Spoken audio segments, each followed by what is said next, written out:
Hi there, this is Ashley and welcome to my channel. Today I'm going to talk about all of the books that I read in January 2018. So let's get started. First up, I read Sing Unburied, Sing by Jasmine Ward.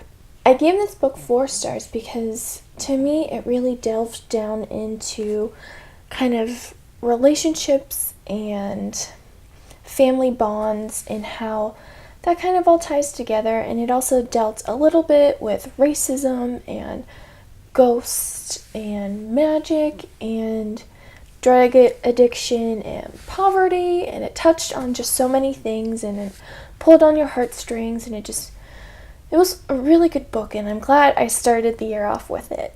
The second book I read in 2018 was Enchantress by Maggie Anton. I started this in December actually, but I just wasn't really enjoying it, so I kind of stopped reading it for a little bit. It was very much not what I was expecting. It's supposed to be a book about Jewish culture and have some magic in there, and then I found out halfway through that it was the second book in a series, and I felt like I was missing so much of the story by not having read that book. Sadly enough, I don't know that much about Jewish culture, so every page had 10 vocabulary words.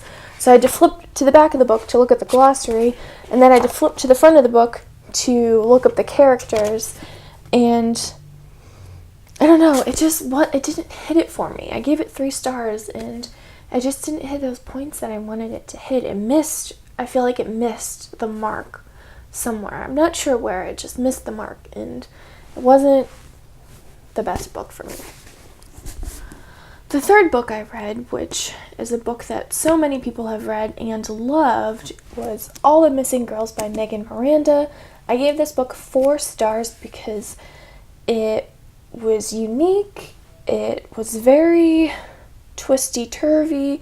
I wasn't sure what was going to happen. I had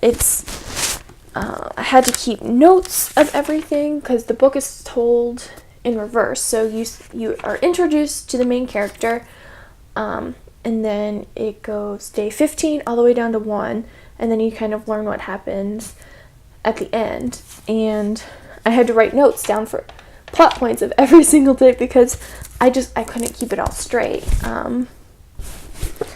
And it's really interesting. The end really surprised me. I didn't see it coming, and I want to go back and read it from back to front and kind of put things in order and see if it makes sense that way. But it was good. I really liked this book. People raved about it, and they were right for once.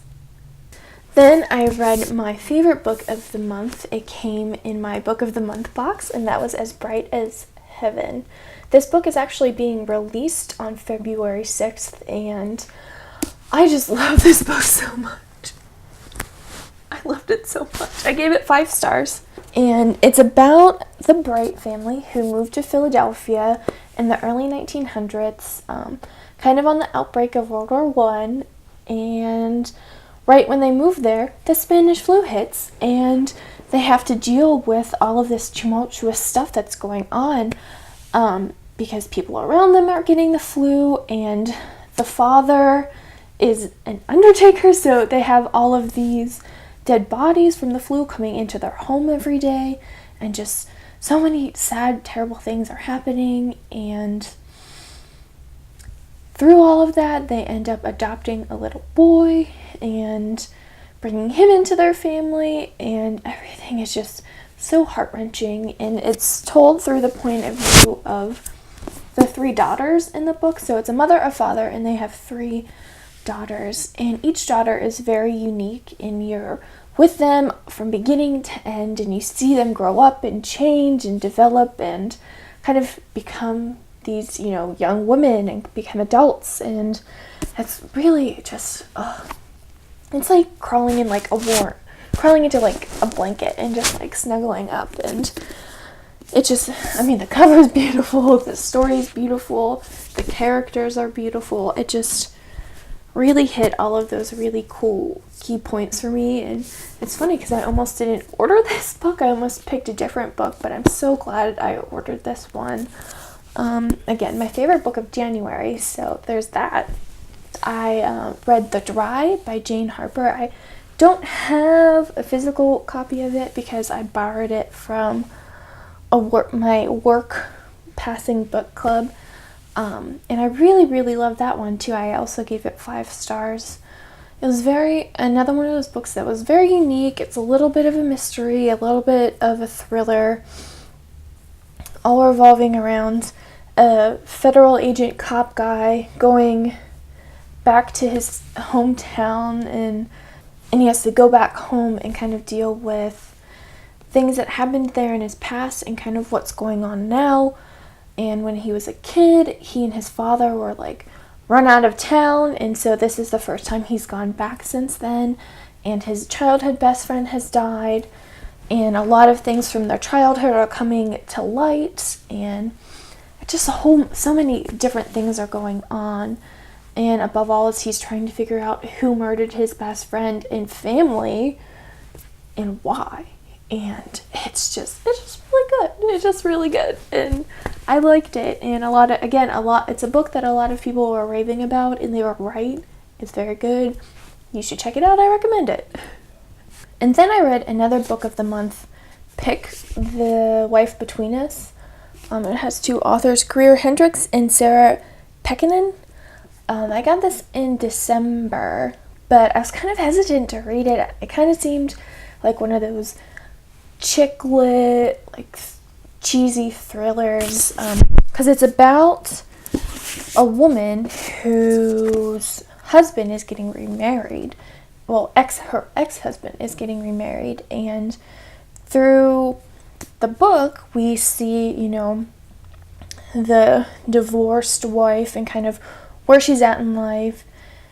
She's really been through a lot, and then we also see the wife about to get married and kind of see everything that she's been going through, and just we kind of learned specific things about all of the characters, and it really drew me in. I gave it 4 stars.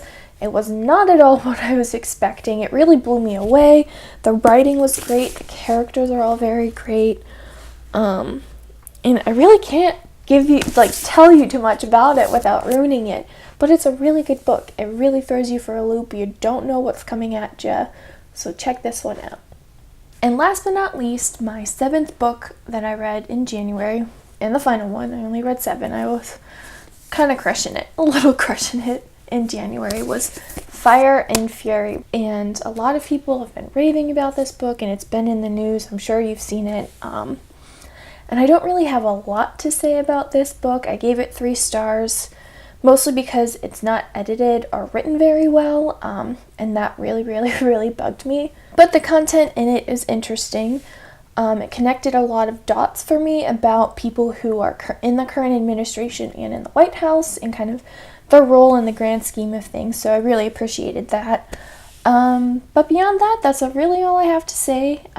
Check it out or don't, I don't really care. This is a book that I won't recommend, but it's also a book that I won't not recommend. It's really at your own discretion. Fire and Fury by Michael Wolff. So there you go. Those are the 7 books that I read in January 2018. I have so many more books to get through. I really want to read a whole lot this year, but I also don't want to feel pressured. As you can see behind me, I have so many books. I changed up my book arrangements. I put all the books that I need to read on my shelves and packed up all of the books that I've read so far. So, as you can see, I have so many books to read, and I don't even have them all in the frame. So here's hoping I read a lot this year. I talk more about these books in depth on my blog, so I'll include that below if you want to read a little bit more. But yeah, that's my wrap up. I read 7 books, and thank you for stopping by. Get reading!